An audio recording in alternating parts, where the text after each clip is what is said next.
Hello and welcome to News Desk. I'm Biresh Banerjee. And I'm Melissa Chan.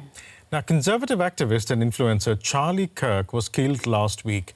A close friend of Donald Trump and Vice President J.D. Vance, his death has led to an outpouring of anger, grief, sorrow and political finger-pointing as well.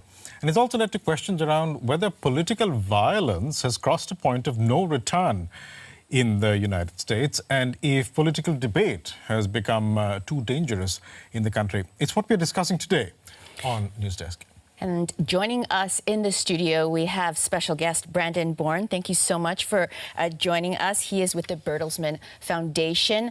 We will also momentarily have Robert Pape, University of Chicago political science professor, joining us remotely. And of course, Michaela, thank you. Michaela Kavanaugh is joining us after several months away from News Desk. Taking a brief hiatus. Yes, and she is going to be in chat, looking at your comments and questions, and between the two of us, we're going to bring in as many of your comments and questions as possible. And keep in mind, Brandon is here. If you have questions specifically for him, address it to him. He is all ready.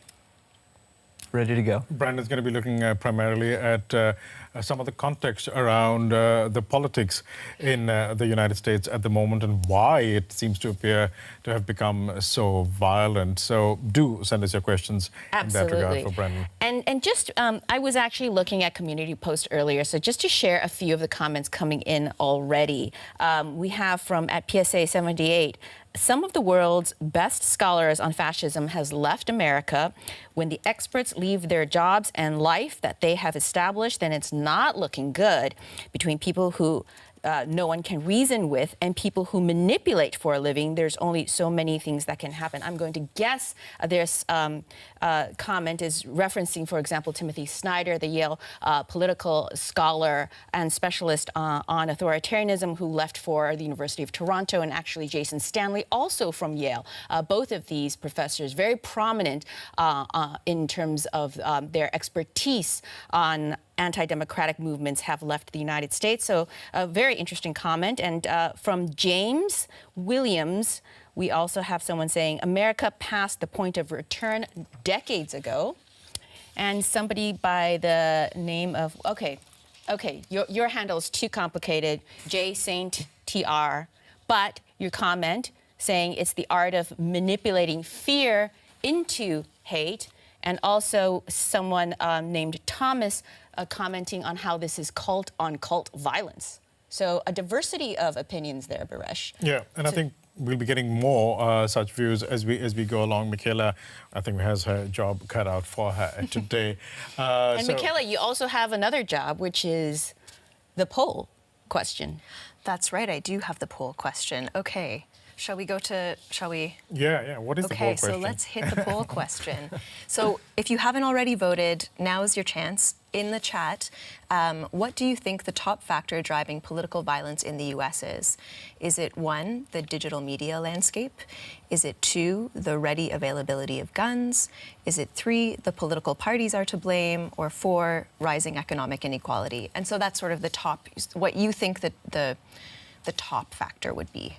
You know, all perhaps play a role. It'll be very interesting to see the opinion of those tuning in and what you think is the largest factor. And we'll have the results on towards the end of this stream. So get voting. Be interesting to see what you think. And as Melissa also said, it's not just one factor. We're talking about the top factor because there's a multiplicity of factors that we will be discussing on today's stream. But before we really get going and really get underway, I just figured it might be a good idea to have a bit of a catch-up, a bit of a context as to where we are when it comes to the developments around the killing of Charlie Kirk. So let's just have a quick catch-up. I'll try and do my best and try and sum up stuff where we are. And if I'm wrong, please interject and let me know that I'm wrong. So all this began basically last Wednesday when conservative influencer Charlie Kirk was on the Utah Valley University campus hosting an event called the Prove Me Wrong event. Now, this is not an unknown to campus students across the United States. He's had these kind of events before. It's basically an open debate kind of setting in which Charlie Kirk would sit under a tent and there'd be an open mic for anybody to come and challenge him on any issue on the day. And most of these issues would be part of the national discourse that is there in the media, all sorts of media in the United States. You're talking about gun rights, you're talking about transgender rights, you're talking about abortion. People will come up and ask these questions, and Charlie Kirk would debate them. So that is the event that was taking place last Wednesday. Now, midway through this event, this happened. So that's Charlie Kirk there, sitting and taking questions. Do you know how many mass shooters there have been in America over the last 10 years? Counting or not counting gang violence? Great. And then you hear a gunshot, and then you have chaos.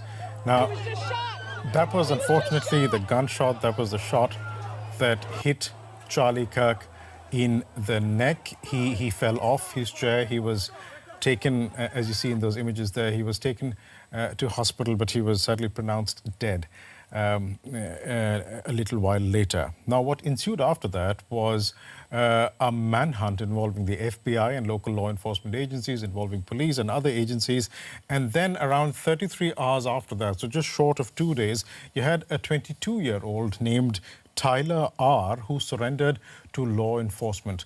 Now, I'm not going to take the suspect's full name. We're not going to be showing you any identifiable image of him because DW News adheres to the German press code, which prohibits the airing of someone's name or their image because, well, they're a suspect. They haven't been convicted of a crime yet. So that is that. And now prosecutors are alleging that he admitted his crime to his roommate. This is what they said in court. And they are also charged him with certain sections of the law which also carry the death penalty. So this 22-year-old could be facing the death penalty potentially.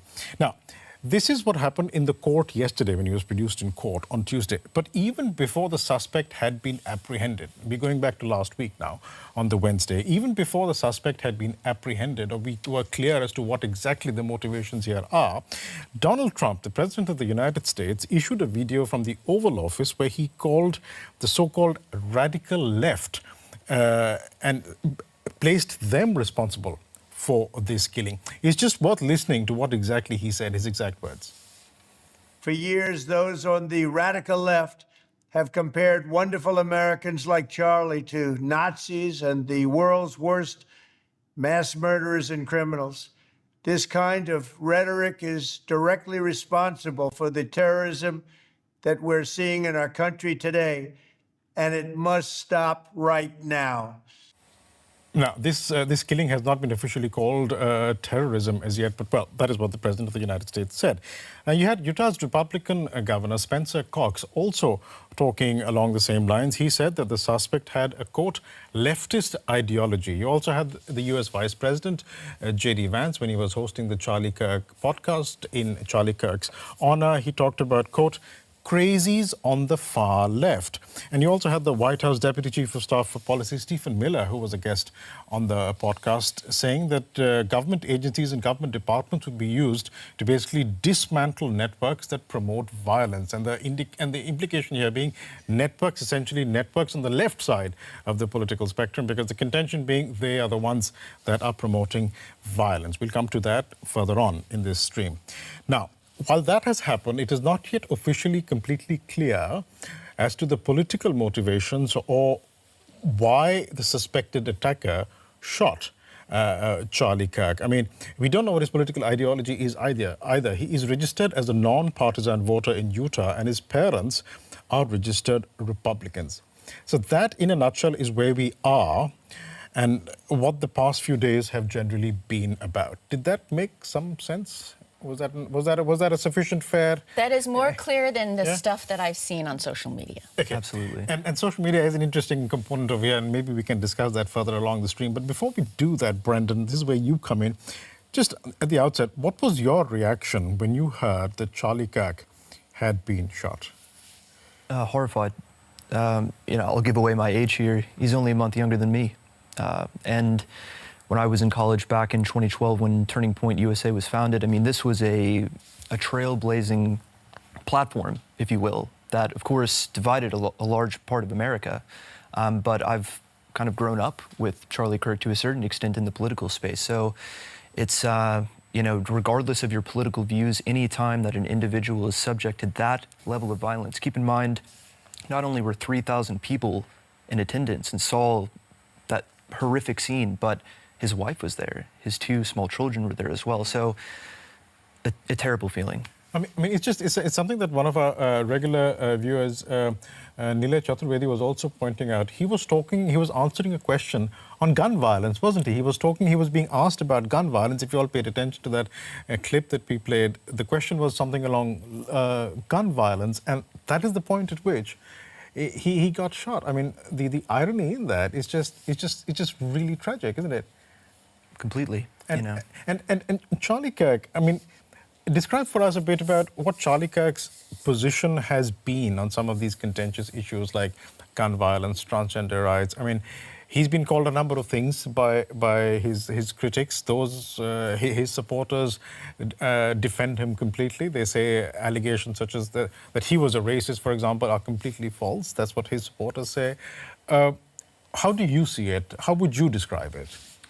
Well, again, I think Charlie Kirk in some ways was a trailblazer, going back to his, creating this foundation and in entering the political arena. His efforts have led to other individuals taking the same approach on both sides of the political spectrum. You have Dean Withers, this younger Democratic individual who, goes and debates conservatives as well. So I think in some ways he created a brand of sorts of individuals that really like to enter the public space, enter the public forum, engage in debate.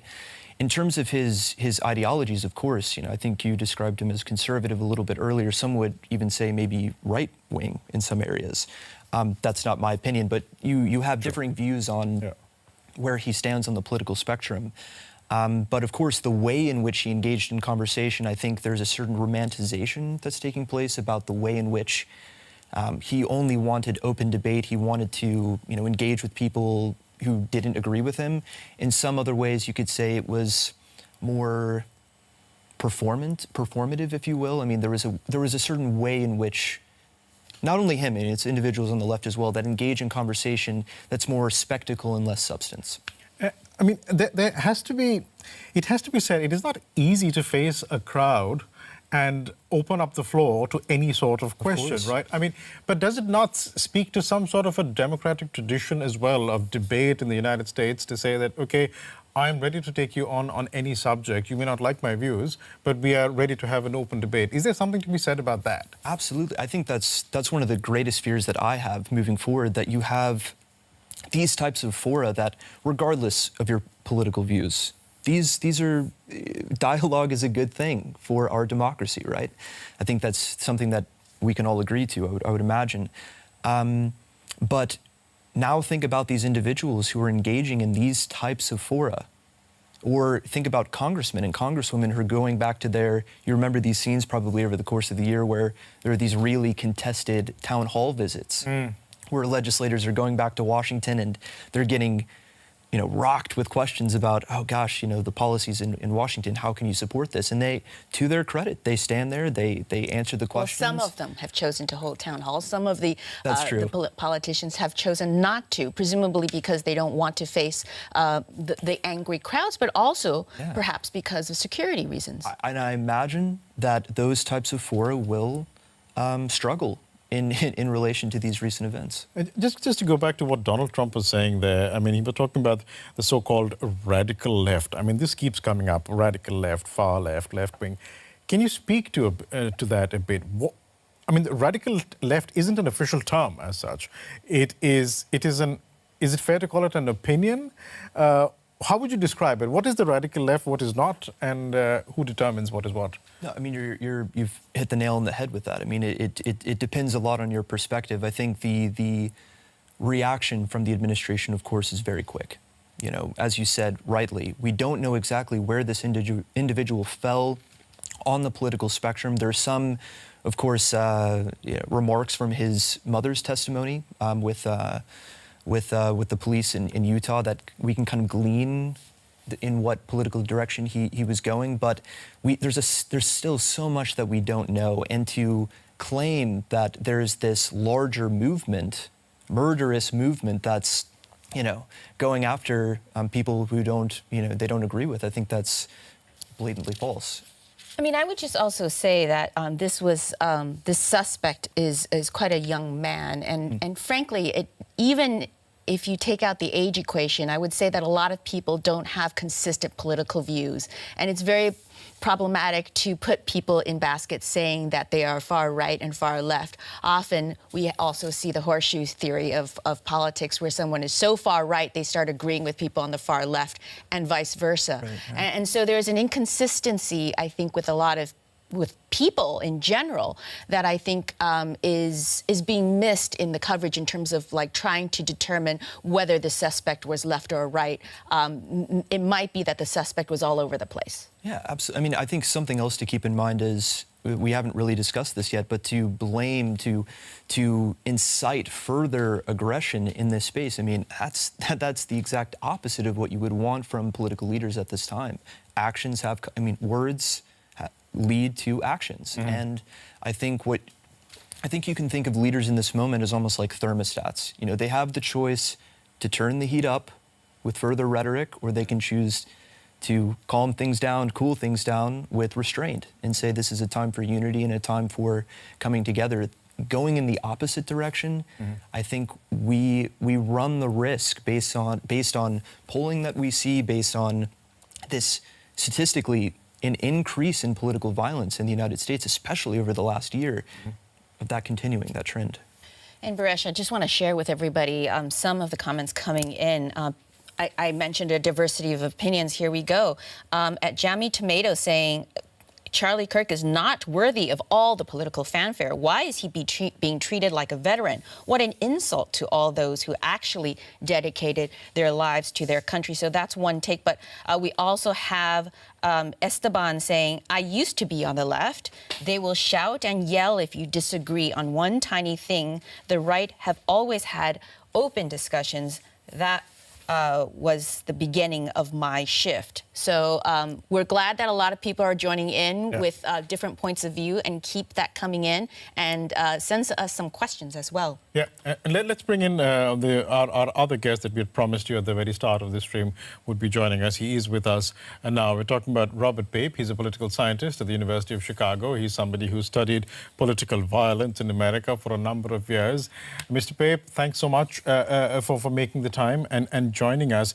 I don't know how much of a conversation you got there. We were talking about the so-called radical left that Donald Trump was talking about, and admittedly, people in his administration keep talking about the left. And J.D. Vance springs to mind when he was hosting the Charlie Kirk podcast in Charlie Kirk's honor. He was talking about, he was saying something to the effect that the left has a greater problem with political violence than conservatives. He said, and I quote, "This is not a both sides problem," unquote. Would you agree with that characterization by J.D. Vance, that this is not a both sides problem? Political violence is heavily a left problem in the United States? I'm going to put the comments by Vance on a side and bracket them, so I'm not going to get in a situation where I'm criticizing either the Democratic leaders or the media or the White House. So I'm not going to play the blame game. And precisely for the reasons you are describing. So, but let me just say one thing before we get started. Political violence is far more predictable than people realize. Now, it's not predictable for the average person. It's not predictable for the average journalist or the media influencer. But it's important for people to know that I haven't just been studying political violence for 30 years or American political violence for 5 years, but in June of this year, I published a big piece in the New York Times, very prominent, entitled, "We Are on the Brink of Major Political Violence." There are key reasons for this. I can explain why I put that in there. If your readers will go to the New York Times piece, June 16th, they will see the key reasons why the Kirk assassination, or something like it, was fully predictable. And that's what I did. Now, this was not the first time. This was the first time I did this in public. This is actually the third time, because in other situations, and I'm not going to go into this, you're just going to have to accept the assertion, there were other times when we had similar warnings, and I brought that to law enforcement 2 weeks before the Trump assassination attempt, and that's why then they everybody came to me afterwards. And then also 2 weeks before the Pelosi assassination attempt. And that's why people came to me. And I mean high-level figures in Washington that some of you may criticize or not. So the bottom line is, this is more predictable, and I'm glad to go through those reasons, but let me now just address your question, because I did listen to your very, very healthy conversation, and essentially, the blame game makes everything worse.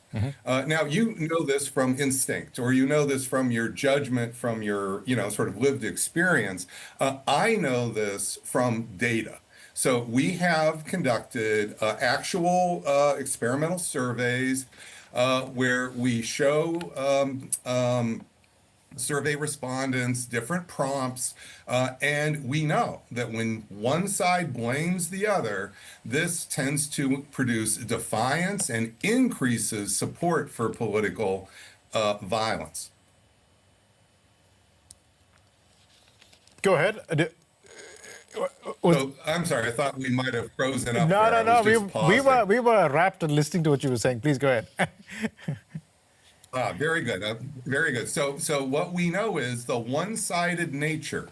And now let me just keep explaining. So you are describing, there are people now saying, very prominent people, that the only problem in political violence in this country is coming from the left, and whatever might little be done by the right is like fully explainable, and that's just okay. This is certainly going to inflame political violence. This is certainly going to produce defiance on the part of the left. However, let me point out the other thing that has been happening, which is many prominent places on the left are simply denying the objective evidence that the Kirk shooter was motivated by ideas from the left. They're putting all kinds of other things around that. But that, too, is going to inflame political violence. So trying to create a fog machine where let's just kind of messy up the picture when the violence comes from one side. And by the way, both sides over the last few years have been doing this. So when the Pelosi attacker, for example, who was clearly motivated by a lot of MAGA propaganda, what you saw was, in fact, jokes by the right.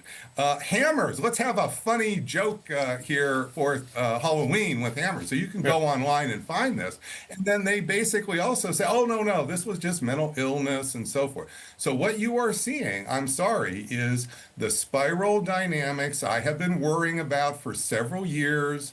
It's not true, but that one side is all good, the other side's all bad. You are getting the mixture. Unfortunately, when you have two wounded communities who are fearful and anger, and this is what's happening right in front of our eyes in America. And just based on the data, I mean, there's a lot of strong points you made over there. Just barring one, I just want to sort of bring it up. I don't know if you agree or not, but then, currently the case is in a court of law. There'll be arguments that are set to be presented, and maybe after that there'll be greater clarity on what exactly the motivations were.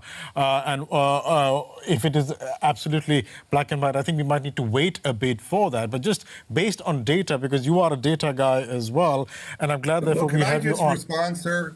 Just on that one point, just to talk about that. There are levels of clarity in a motive. So I've been studying court cases. So I studied each and every person who was indicted for January 6th. That's 1,575 indictments, and then the sentencing document. So I have research teams. We don't just study this in one way. This is 24/7. This represents millions of dollars of research behind what I'm saying. These are not casual one person doing this on a weekend while he's teaching classes. So just to be clear, there are levels of clarity of motive. So we will surely, through the court case, discover levels of clarity of motive. But in the criminal indictment, you are seeing more clarity at this point in time than we normally see as to motive. We often get that later. And I'm not telling you this because I'm a partisan. I'm about as nonpartisan as you're going to find in America today.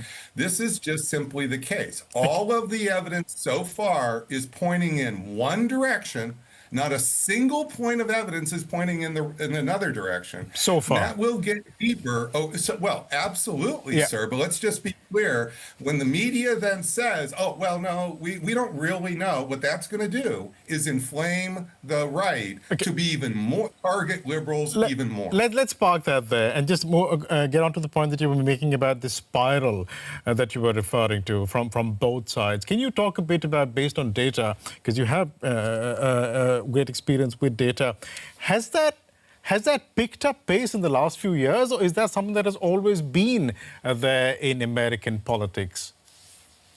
No, we are living through an era, I call it the era of violent populism. I've been writing about this. That's my term for this era, violent populism. That's Pape's term for this, and it's because we're not in civil war, we're not in normal politics, we're also not in the same place we were with political violence, say 10 years ago, when it was mainly coming from the right, or in the 60s, when it was mainly coming from the left. Our research documents the shift somewhere around 2017, 2020. I'm glad to tell you the study on which we did this. But starting about the last 5-8 years, you have seen a shift. Basically in the 60s, overwhelmingly political violence from the left. From the 70s to about 2017-19, it was overwhelmingly from the right. Recent violence is much more balanced, and that's true with political assassinations and assassination attempts. It's also true with violent protests. So we are seeing, not just in one narrow, so I'm not measuring this in a way where I define it in a way that I get the answer I want. I am looking at it across all the different dimensions of what we call political violence. And what I'm telling you is it all looks like a relative. It's not exactly 50-50. You could say 60-40, 40-60. But the bottom line is that it is much more balanced. And that's what I've been saying for the last few years. And it is growing in a balanced way. Robert, I just actually want to ask you then about coverage that seems to present something that is the opposite of what you're saying. For example, if you pull up the screen that I have from my laptop here, there's this Economist article that came out very recently after the killing of Charlie Kirk. And it seems to show that actually more of the political violence by ideology between 2020 and 2025, and actually even before 2020, was coming from the right. And this piece of research is from the Prosecution Project. So perhaps you might comment on their methodology. I'm sure you're very familiar. Exactly. Yes, exactly. So what's happening in most data point counts, like you are seeing here, is there is no well-defined definition of what counts as political violence. So the FBI, where you might think would be the authoritative source, literally has no definition of the word political violence. And if you listen to the FBI now, they are struggling to have a federal case against the Kirk shooter precisely because this is political violence, and there's no, it's not clearly motivated by race, for example. And that is, so the FBI, under the, and this is not just an FBI rule on its own, Congress has mandated in 1990 the rules the FBI uses to measure violence in the United States. Now, what we've done, and that's why those data point counts are all over the place, because there's no definition. So how do you solve this problem? So we at the University of Chicago Project on Security and Threats, and ma'am, if you'll go to our website, so you just called up another study, could you go to our CPOST website and go to our home page and call up the study that I'm talking about so your readers or viewers can see for real that we do this. So it's Chicago Project on Security and Threats. I assume you have the ability to do that. go to our homepage, and you will see what we did is we conducted a systematic study of threats to members of Congress from 2001 to 2024 that were prosecuted by the Department of Justice. This took several years. This was not a quick weekend thing. We didn't take statistics from the FBI. We did go through and use the DOJ's prosecuted threats to members of Congress. And what you will see in that study is starting in 2000, and if you would please show the audience, yes, please, it's the homepage we need, the homepage. You're not at the homepage. You have to go to the homepage. The homepage, yes, that's the one, the homepage. Yeah, there you go. There you go. Thank you for doing this. I'm sorry, but you put the other one up. Let's put ours up. Absolutely. This is an interactive conversation we have. Thank you very much for doing it. That's why I value being on with people as smart and open as you are. So what you are seeing here is that we did this study, and notice several things. If you'll go back to it before you scroll, just go to the chart for a second so I can explain this to the audience. Notice the serious bump up starting in 2017 that's really big. Now, it's not exactly unique, but notice that for the first, the previous several decades, actually, it's pretty low. So there's essentially a five-fold increase of threats to members of Congress starting on an annual basis, starting in 2017. And it is and it's staying high every year through the Biden years. We're going to be doing 2025, of course, as well. But the bottom line is what you are seeing is this is a study that has a clear standard for what counts as political violence. You may disagree with it, but it is a standard that's objective. It's prosecuted threats to members of Congress by the Department of Justice. And then we can then track the identity of the political identity of the target pretty clearly. Right. And what you see is it is balanced. Now, that is then the best study you're going to find because it truly has a consistent standard, a pool of potential victims. The political identity of the victims is defined in advance, not by the study. And that is why we're able to really explain the date of when this starts. So I would just say that maybe the team from the prosecution project would disagree. So we're going to include the links for both, and I believe Michaela already has. You can bring them on to disagree with me. I am all up for what we call intellectual Darwinism. I'm at the University of Chicago. Let me just ask a quick follow-up, if you can be brief, because we would like to bring in some of the comments that our viewers have. Why the bump starting 2017? What happened there? Why in 2017? Donald Trump has a lightning rod and immigration and MAGA. So it is on both sides. Okay. So what is happening is starting in 2017, and this, by the way, Trump is both a symptom and a cause. But what is happening is we are going through a gigantic social change in our country. And that social change is it often causes political violence in other countries. But that social change in the United States is we're, for the first time in our 250-year history, shifting from a white majority democracy to a white minority democracy. And the tipping point generation for that started about 2015. In 1990, we were 76% non-Hispanic white. Today, we're 57%. In the 10 years from now, we'll be 49%. Right. If we deport millions of non-whites, we will be 49% 5 years later. Right. That is the central lightning rod issue of Donald Trump. That is what galvanized support, not for every voter of Trump, but for a lot, because we know this from our data, and also all the virulent opposition to Trump on the left. That's why this started right then, right there. It is not just because of Trump as somehow a person. Yeah. He reflects this social change. Okay. Robert, I want to actually bring in a couple comments, but also add that, of course, income inequality is also a big aspect of things. People comparing the current contributing factor. Yes, okay. You will see that in my book that comes out next fall. That's the second biggest thing that's happening. We're not talking about that now because unless you'd like to bring me on for, really, you Like, how much time do we have, right? But I'm agreeing This is with not the you. last I time am you'll be on DW. acknowledging Let's and agreeing just with you. bring in some comments from our Yeah, viewers. I do want to bring in some comments, and then I want both Brandon and Robert to comment on the comments. People are not asking questions quite so much as making statements, but perhaps you guys will weigh in on the statements. So on radicalization, we have Appio saying, I think there's a dangerous mix between political radicalization and people who feel like society doesn't offer them validation. Now, perhaps that validation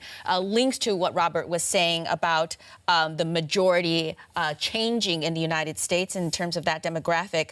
And then on the factors contributing to violence, we also have Nile, our regular, saying that it's not Trump. America has always been a horrifically violent society, especially for such a rich nation, but made worse by guns. The U.S. has more guns than civil war-torn Yemen. Now, I don't know about that. We might have to fact-check that, Nile. But the point is made that there are a lot of guns in the United States.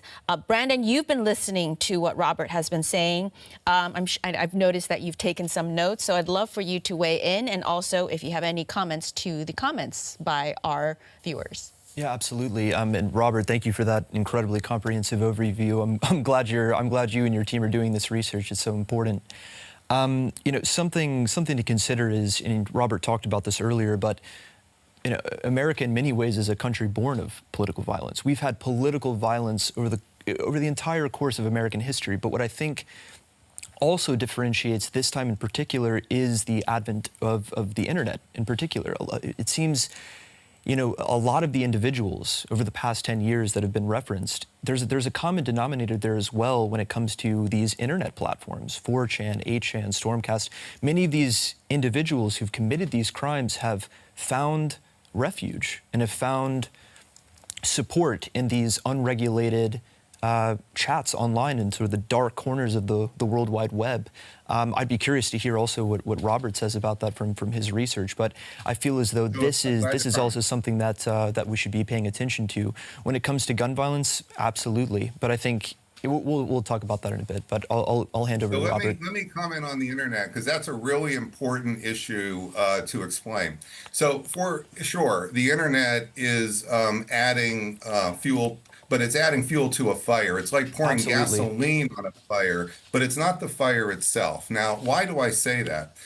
So for years, when we first made these discoveries here in 2021, and this again is with very high-level people that we're not going to talk about, they wanted to know for real how much is the internet really. And then many people thought that if we just deplatform people, we'd solve the problem. Because if it's the internet, all you got to do is deplatform, have like internet literacy, and we're all good. So if you look in 2021, 2022, you'll see that was the overwhelming thing to do. Well, I said and I'll explain why that's not going to work. We tried it, it didn't work. The reason is because when you look at our studies, we have surveys of support for political violence in the United States, and we see the radical 10 or 15% on each side that are supporting political violence. 70% in the middle abhor it, but we have the radicals that do. We can then ask, how much time do they spend online? How much time, where do they get their news? And what we find is that only about 10 or 15% actually get are spending 8-10 hours a day online. It does. If you spend 8 or 10 hours a day online, you are more likely to be radical. You are more likely to become a volatile individual. However, the support for political violence is crucial because that creates the mantle of legitimacy for those volatile actors. So 90% or so, 85% get their news from mainstream sources, which increasingly, by the way, use something almost akin to the algorithm you see on social media, because they show the other side to produce clickbait, to produce rage in their audience, to keep their audience glued. So what we are seeing is, yes, the internet is a problem, but I think it's the wrong place to go to solve this. Better was what you were saying earlier with political leaders. We need the leaders to stand up. We need our leaders on both sides to stand up, because because they have influence with their constituents. Right. It's not we need the leaders to blame the other, because that's going to inflame the constituents. So if the media platforms would do the same, they can actually influence their constituents, their viewers, and they won't influence all of them. But this is simply where we are today. We've got to meet them. Yeah, I did. Sorry to interrupt, Robert. So a couple of things there. I think I'd be curious to hear what you say about, for example, QAnon, right? When in January 6th, the number of the individuals who were involved in that entire incident, they got they might not have fit clearly into the framing that you just outlined, but I would imagine that, QAnon having come from 4chan and 8chan and these segments of the internet, that it has knock-on effects where you have these extremist ideas that kind of then filter down and then become mainstream later on. I'd be curious to hear what you say about that. But also coming back to your point, yes, one moment, Robert. So one point about the role of leaders in particular, and I think this is a huge issue at the moment.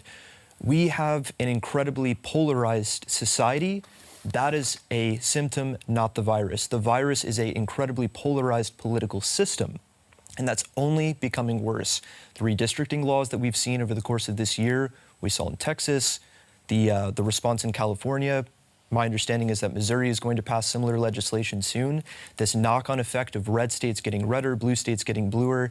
This is a huge issue that actually it emboldens the more extreme portions of our political system in the U.S. Could you talk a little bit, explain what redistricting is, just before our international viewers that might not know the minutiae of how U.S. politics works?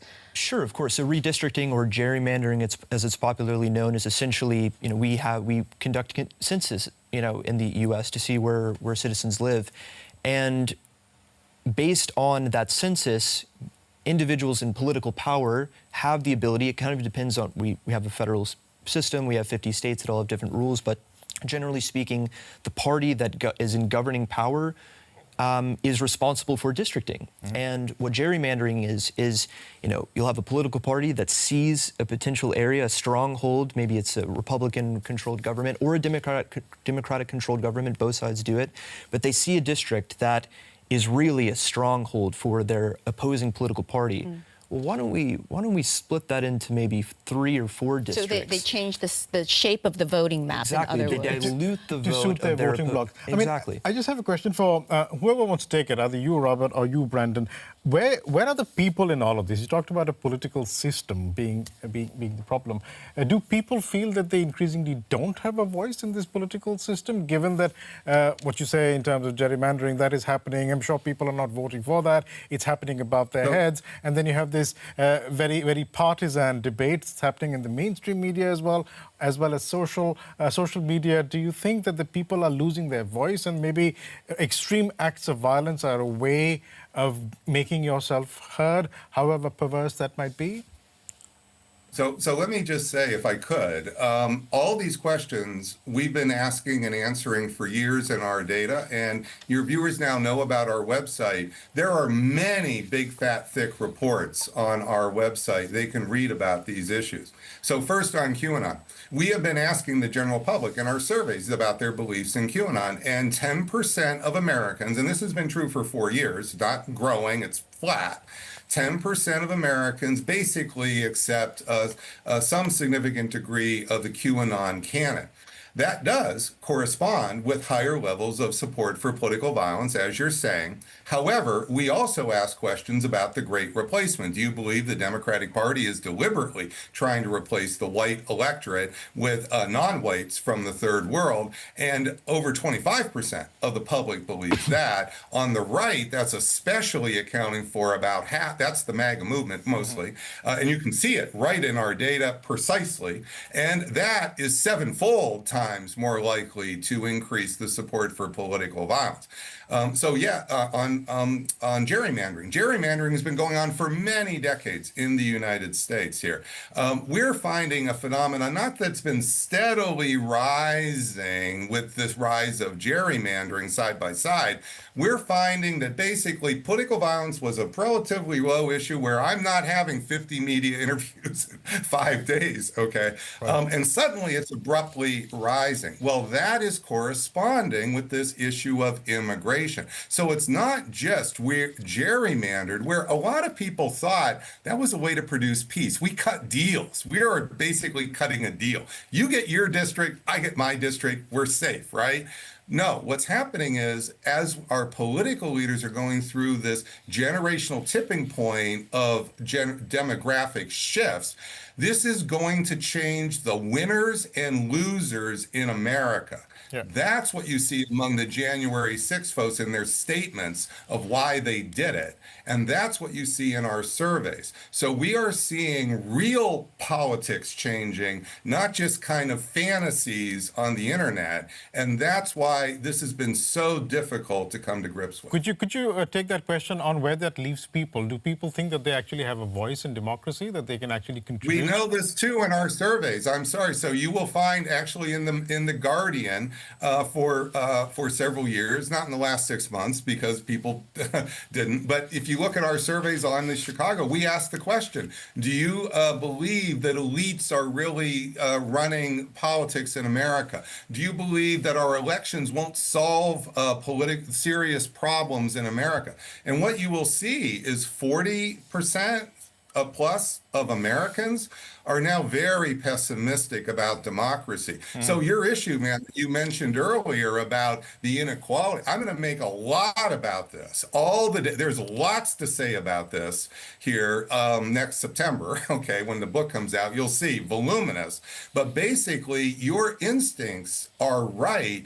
I'm pointing out that for years, we've been doing what we call a danger to democracy tracker, and we can see this in the data. Yeah, if I may, just one point for clarification. I think I would like to say that gerrymandering is not leading to political violence. What I'm saying is gerrymandering is producing a certain type of politician. The moderate politician, especially in the House of Representatives, that's a dying breed. You know, there are only a handful of what are considered competitive districts nowadays. And you have politicians who are profiting from being further on the left and further on the right. So going back to your point, Robert, about, you know, this really comes down to politicians needing to take a more active stand in calming the waters and pushing for unity. I think the issue is that too often they're not benefiting politically from taking that type of action. And I just want to say that... You've got it exactly, Brandon. It's called outbidding by political scientists, and you and I are agreeing more than I'm just pointing out that the timing here, it's not just gerrymandering alone, just like it's not the internet alone. This social change, and if we keep taking our eye off the social change, sorry, this is going to get worse. I think that the takeaway that I have so far is that it's complicated, and this is exactly the kind of forum where we can say that rather than have a clear answer. It is the internet, it is this thing, it is that thing. And there's enough data out there to sort of support all points of view. Absolutely. I just want to keep bringing in comments. We have one saying, especially because we were talking about gerrymandering and redistricting, here is in another way, it proves why the presidential electoral system of the United States is worse than the parliamentary system that we mostly see in Europe. So that's one comment from one user. And then from Bobby, there's a question. So finally, a question to both Brandon and Robert then. Any advice for a well-tuned in, quote, jaded, non-gun owning, non-partisan American as we move forward in this frightening political landscape? Yes, go ahead. Yeah, two quick things. So in September 2022, the German chancellor brought me to Berlin for a whole week to brief the entire upper echelon, person by person, on all the research I was doing because he thought it applied to Germany. And sure enough, 6 weeks later, they rounded up the people who were about to assassinate the German chancellor. And I hope our research helped them to do that. Also, the Canadian government has asked for my advice. Also, the British government has asked for my advice. So it is not true that, if only we had the parliamentary system, these problems, because you are seeing demographic shifts, immigration. Also, it's not happening, it's happening maybe a little faster in the United States. I think you're going to see, if you looked at the demographic curves, that this is going to really hit Germany and really hit Europe and Canada in a few more years. It'll be catch up to where America is, and then probably the politics will also get more inflamed. So that's really the key thing to tell you. This is it's not like this is America. It's sort of like what you see in America is coming to Europe. I mean, lots of people in Europe are watching that. I'd just like to sort of advance the discussion because I know, Robert, you don't have so much time available with us. I'd like to sort of take it to tone it down a bit in terms of trying to look for solutions. I mean, there is so much that we have discussed, and it's so complex. How does one make things better? How does one have a more peaceful political argument? So notice in the fall, we had the assassination attempts against Donald Trump, but we did not have an explosion of violence when Trump won. That didn't happen by accident. That happened in our surveys. We were actually able to work with the government, and you'll see Joe Biden's address to the Oval Office. This is, again, the language that he used, also bringing in Trump, shaking his hand. This made many, many progressive liberals very, very angry, and it actually may have helped get him off the ticket. But what it did was it brought down the temperature, and it's shown in our surveys. So this is how you do it. You need to have essentially bipartisan statements. You need to have the leaders putting their careers on the line and deciding that bringing down violence in America is more important than getting elected. But you just made an important point. Then it's something that Brandon was also talking about earlier. Moderation does not seem to pay political dividends, right? It seemed if you say it got Biden off the ticket, it doesn't. And you're talking about putting a political career on the line. Why would politicians want to do that if that's the price to pay? The reason is because 70% of the public abhors political violence. The thing that has to happen is we have to focus on the 70%. And what you are seeing in Governor Cox in Utah, you're seeing this now with Governor Shapiro, is these are people who are looking to the 70%. Now, you're right. There's a problem here because those 30%, the 10 and 15% on the edges are your diehard base, okay? So that you are right, but it is not true that we're sunk. It is the case that we can't let these minorities determine the majority in the United States.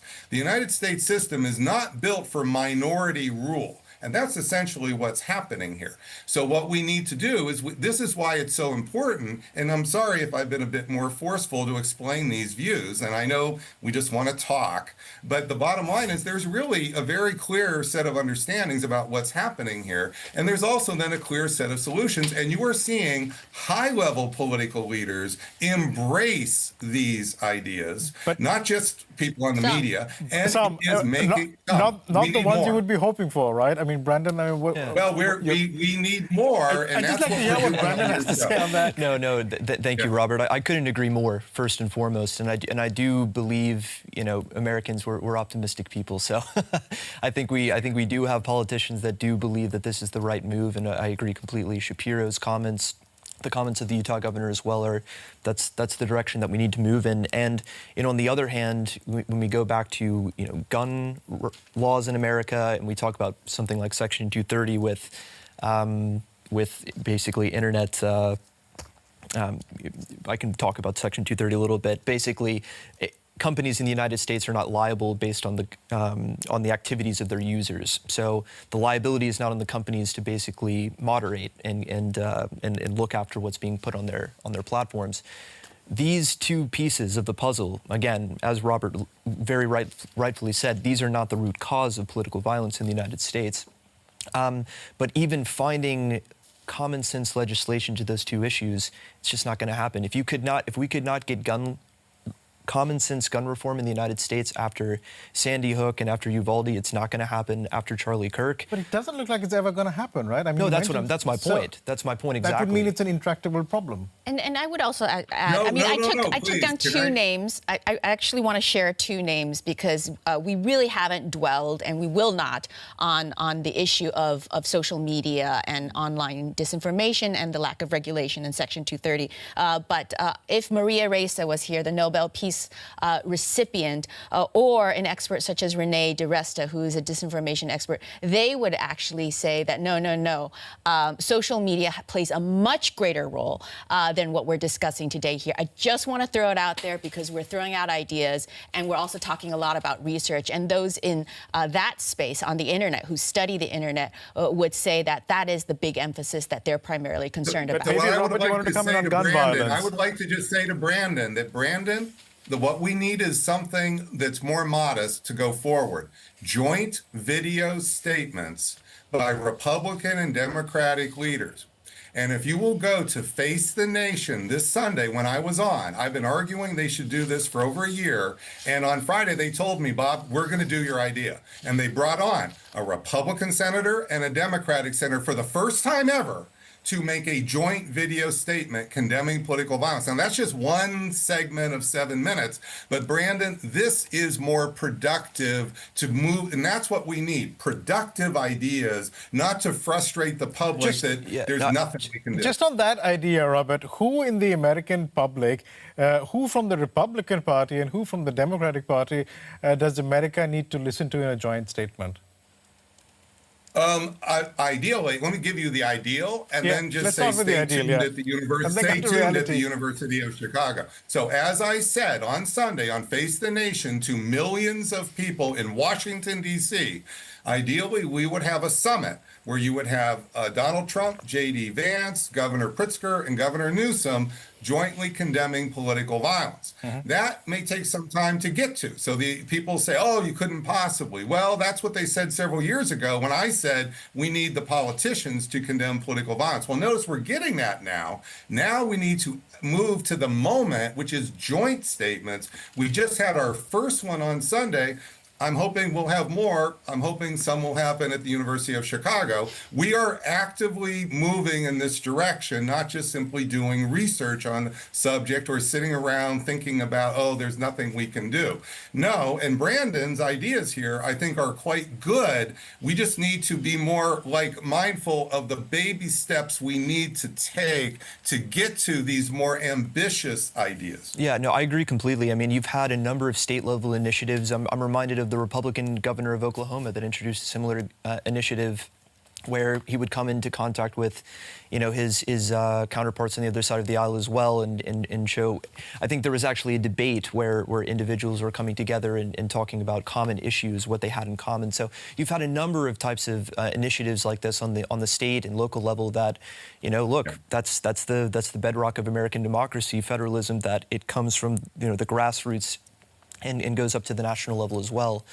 I do, though, want to say, well, I should probably end on an optimistic note, but something that concerns me a bit is, if you look to California, the redistricting laws there, the commission that was put together, this bipartisan commission to go over redistricting, right? This was one of the first, if not the first, such commissions in the United States. This was state-level step-by-step initiatives to solve this national issue of gerrymandering. California is holding a referendum to disband, essentially, or bar this. But not permanently. Not permanently. But there are mechanisms to bring this commission back. But still, to suspend this commission to do exactly what the commission is supposed to solve. So these types of things, I'm interested in it at the moment, but it's concerning. Brandon, wish you and I could go on for longer. We're on the same page. There's a lot to agree with here. All I want to say is there's this social change underneath this. Absolutely. This isn't just because the lawyer screwed everything up. This isn't because we're just bad people. There's something actually happening in the country, and a lot of people just don't want to come to grips with it because demographic change is a big deal, and it's really hard, but that's what's driving things. Absolutely, and you're not only seeing this in the United States, you're seeing this on this side of the Atlantic as well. I mean, you and I are on the same page completely. That's another news desk. you have so many shifts that are taking place. This is such a transformative moment in human history. You have a technological shift. You have demographic shifts, as Robert has mentioned a number of times.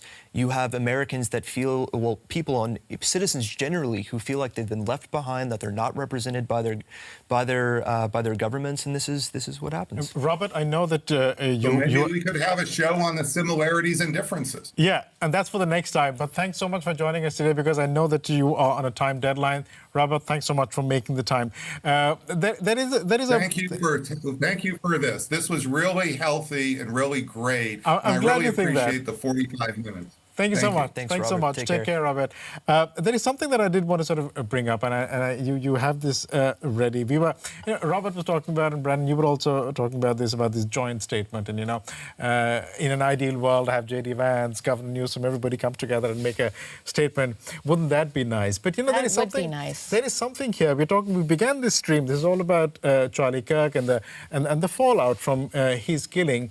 You had Governor Newsom, who runs his own podcast called This Is Gavin Newsom. I think the first episode was in March earlier this year. And for his first episode, he had none other than Charlie Kirk appear on the show. And you had two men with very, very different political convictions sitting across.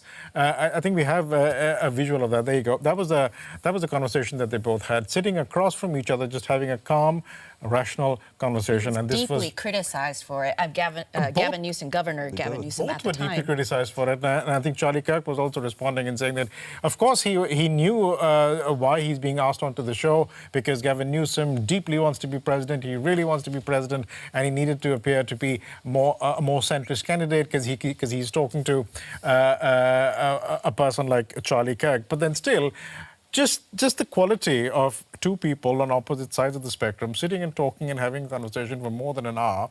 I wonder if podcasts such as that are also a way, the baby steps that we were talking about before these big joint statements happen. Yeah, and the ad on YouTube is done. Yeah, apologies for that. That's just a control YouTube room. thing. You guys can show the screen if you want a little bit for more at this moment.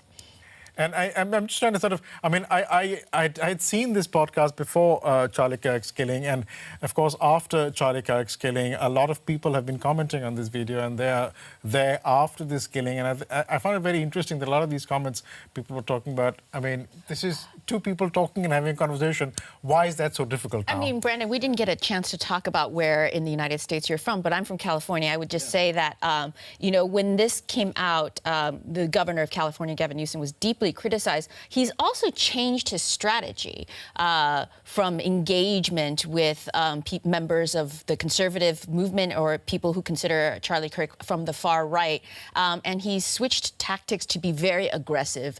In the last couple of months, Gavin Newsom has not been conciliatory. He has not tried to meet people from the opposite side of the political spectrum to engage with them. In fact, he's kind of pretended to almost speak in the same rhetoric as President Donald Trump, with his all-caps social media and sort of, dare I say, shit posting. We can say that, I think, on this stream. And so that's the opposite of what Professor Pape, Robert Pape, was asking for, which is bringing down the temperature, and something that you've also talked about needing. Absolutely. This is one of the defining issues of the Democratic Party at the moment, that you have such varying views on how to address the Republicans, how to address this administration. I've interned for a bit of time with a moderate Republican, a moderate Democrat who is now one of the main leaders who is trying to compromise and to try to work with the administration, to try and find common ground to keep the work on track. And of course, individuals like Governor Pritzker in Illinois, Governor Newsom in California have gone for almost all-out opposition, which, it's an approach. It's one way to do it. There was a delegation here in Berlin this week of state secretaries. And I won't say who I spoke with, but I spoke with an individual who said, hey, if you get hit in the face, are you not going to hit back?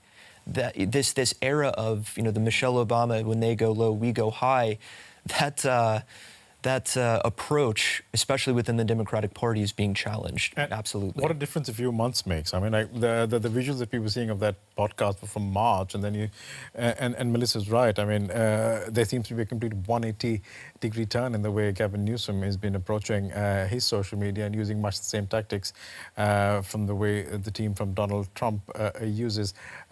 Should we? Well, I just want to share a couple of comments because they are responding to what Brandon has talked about in terms of your optimism. DeVos is saying, I know some people that are pessimistic, but a majority of people are optimistic, agreeing with you. And then from an account called Let's Be Real, it's the patriotic thing to say, Brandon, but I'm not sure I agree.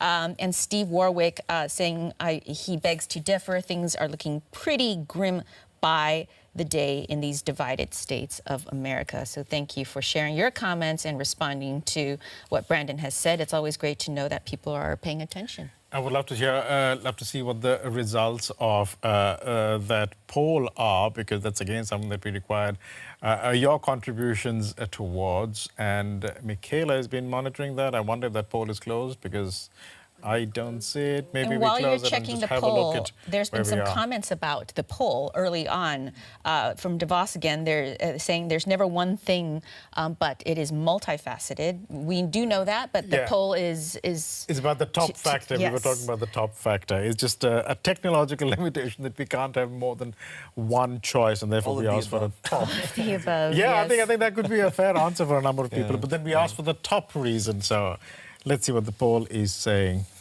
Michaela, do you want to bring us the results? Yes, so the results are, so when people were asked, what do you think the top factor driving political violence in the U.S. is, 33% of our users said that it was the digital media landscape primarily to blame.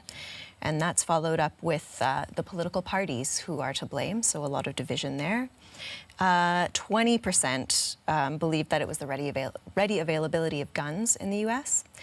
And then at 19%, we had rising economic inequality, so not so much of a concern to our users, which is interesting. Yeah, that's really interesting. I have a background in polling myself, so what those results I mean, this is not a proper sample. Exactly, but it's YouTube poll, interesting. so- But it's interesting Big because result. you don't have one specific issue, and I think that in many ways confirms what we just discussed. That it's really all of these things together. I mean, you take these very volatile, aggressive, dangerous ingredients, let's say, put them together in a pot and stir. You're likely going to have something that combusts. So I understand completely where the respondents are coming from. And the thing is, we were discussing all of these points and some others. We hope that you found this discussion useful. Brandon, thanks so much for coming in. I hope you found it spirited. I certainly found it spirited. Absolutely. I'm not sure I share the same level of optimism as Robert did, but I'm definitely optimistic, and I'm from Charleston, South Carolina originally, so I didn't answer that earlier. Michaela, thanks so much for monitoring the poll. Thanks to you guys for sending in your comments and questions. I hope you found the discussion useful. We did our best to try and make it so.